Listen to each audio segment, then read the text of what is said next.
Assalamualaikum warahmatullahi wabarakatuh. Yang terhormat Ustadz dan Ustadzah sekolah dari Sekolah Darul Mutakin yang saya banggakan, 24 November merupakan Hari Guru Nasional. Pada Hari Guru Nasional 2021 ini, kita ucapkan rasa bangga pada perjuangan guru-guru di tengah-tengah situasi COVID-19 di negara kita.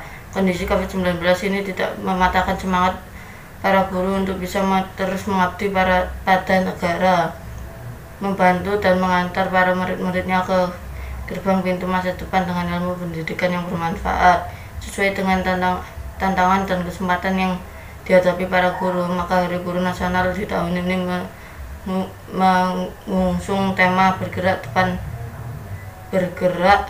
dengan hati, pulihkan pendidikan.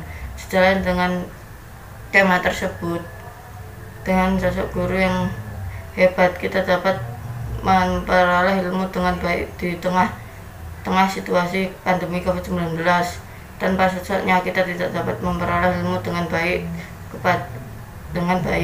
Kepada Ustadz dan Ustadzah, selamat Hari Guru Nasional 2021. Sekian dan terima kasih. Mohon maaf atas segala kekurangan dalam penyampaian ini. Wassalamualaikum warahmatullahi wabarakatuh.